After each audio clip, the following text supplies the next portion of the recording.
Super star நடிப்பில் release ஆன Jailer படத்திற்கு முன்பாக ரஜினிகாந்த் அவர்கள் சினிமாவை விட்டு விலக போறார். அவருக்கு வயது அதிகமாகிவிட்டது, உடல்நிலை சரியில்லை, படமெல்லாம் ஓடவில்லை அப்படின்னு சொல்லி பல விமர்சனங்கள் இருந்தது. ஆனால் ஜெயிலர் படத்திற்கு பின்பாக சூப்பர் ஸ்டாருக்கே ஒரு புதிய புத்துணர்ச்சி வந்தது போல இருந்தது. அந்த திரைப்படம் யாருமே எதிர்பார்க்காத வகையில மிகப்பெரிய வசூலையும் சூப்பர் ஸ்டாருடைய கெரியர்ல ஒரு மிக முக்கியமான திருப்பத்தையுமே கொடுத்தது. இதனடுத்து பாத்தீங்கன்னா சூப்பர் ஸ்டார் ரஜினிகாந்த் அவர்கள் அடுத்தடுத்து வெற்றி படங்களாகவே கொடுத்தாரு. இந்த நிலையில தற்போது ஜெயிலர் திரைப்படத்துடைய 2ஆம் பாகமுமே உருவாகி இருக்கு. இந்த படத்துடைய ரிலீஸ் வர ஆகஸ்ட்ல இருக்கலாம் அப்படின்னு ஒரு பேச்சு இருக்கு.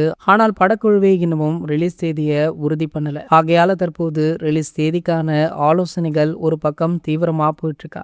அப்படி லாக் செய்யப்பட்டால் ரிலீஸ் தேதியை கூடிய விரைவிலேயே ப்ரோமோ அல்லது டீசர் ட்ரெய்லர் அப்படின்னு ஏதாவது ஒரு அப்டேட்டை வெளியிட்டு அதனுடைய இறுதியில ரிலீஸ் தேதியை மென்ஷன் பண்ணி வெளியிடுவாங்க அப்படின்னு ரசிகர்களுமே ஆவலுடன் காத்துட்டு இருக்க இந்த வேளையில சூப்பர் ஸ்டார் ரஜினிகாந்த் ரசிகர்களுக்கு ஒரு அதிர்ச்சிகரமான தகவல் வைரலுமே ஆகிட்டு இருக்கு. அதாவது சூப்பர் ஸ்டார் ரஜினிகாந்த் அவர்கள் ஜெயிலர் 2 படத்துக்கு அப்புறம் கமலஹாசன் தயாரிப்புல தலைவர் 173வது படத்துல நடிக்கிறாரு. அதன் பின்னர் கமலஹாசன், ரஜினி சார் ஆகிய 2 பேருமே இணைந்து நெல்சன் இயக்கத்துல ஒரு படம் பண்றாங்க. இதுதான் சூப்பர் ஸ்டாருடைய கெரியர்லேயே கடைசி திரைப்படம் அப்படின்னு சொல்லப்படுது. அதன் பின்னர் மீண்டுமே சூப்பர் ஸ்டார் ரஜினிகாந்த் அவர்கள் தமிழக அரசியல்ல களமிறங்கலாம் அப்படின்னு முடிவெடுத்திருக்காரு. அதற்கான நகர்வுகள் சமீபத்தில் நடைபெற்றதாக சொல்லப்படுது. கண்டிப்பாக அடுத்த தமிழக சட்டமன்ற தேர்தலில் தலைவர் ரஜினிகாந்த் அவர்கள் உறுதியாக தமிழக அரசியல்ல களமிறங்குவார் அப்படின்ற தகவல் வைரலுமே ஆகிட்டு இருக்கு. இது போன்ற செய்திகளை பத்தி நீங்க உடனே தெரிஞ்சுக்க நம்மளுடைய சேனலை மறக்காம சப்ஸ்கிரைப் பண்ணிக்கோங்க.